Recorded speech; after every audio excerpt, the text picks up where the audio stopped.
Сибайский автовокзал. Ежедневно здесь проходят сотни людей и отправляются десятки рейсов. В потоке людей встречаются разные – мирные и шумные, добропорядочные и подозрительные. Обеспечить общественный порядок и не допустить совершения преступлений и правонарушений – задача полицейского кинолога Сергея Зуева и его верной напарницы Авроры.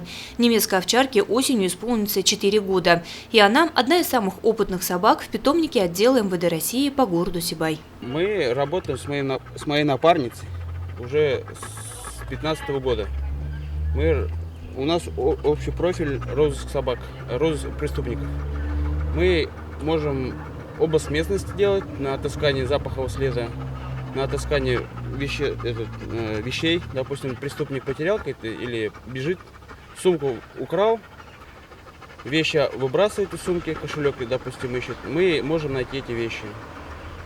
Потом выборку вещи мы можем сделать. Допустим, из каких-то вещей мы можем найти преступника. Занюхиваем и ищем человека. Потом выборка человека можем сделать. Также встаются в ряд преступники, фигуранты, и ищем преступника по запаху. Каждая собака перед поступлением на службу в полицию проходит специальное обучение.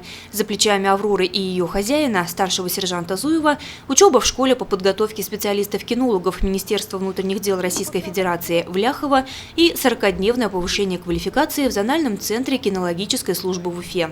За 2 года службы в полиции Аврора неоднократно помогала в раскрытии преступлений. Собака – это не только друг человека, но и надежный партнер. В России это поняли еще в начале 20 века, когда первые легавы поступили на службу в органы внутренних дел. Собачий нюх в 1000 раз сильнее человеческого, и поэтому кинологическую службу не заменят никакие современные электронные средства. На сегодняшний день в питомнике отдела МВД России по городу Сибай находится 8 собак. Среди них немецкие и бельгийская овчарка, лабрадор, русский спаниель. Кстати, кличка последней – Ягоза, и она самая старшая служебная собака. Ее трудовой стаж – 9 лет. Хотя обычно на заслуженный отдых собаки уходят после 8 лет службы. Из 8 3 четвероногих пока к работе не приступили. В скором времени им предстоит поехать на обучение вместе со своими закрепленными кинологами. Для того, чтобы поставить собаку, допустим, на след для розыска преступника, все начинается самое муторное дело – это приучить собаку ходить по следу. Обычно поощряют собаку апортировочным предметом, допустим, мячиком или колбасой. Мы поощряем колбасой, допустим, я.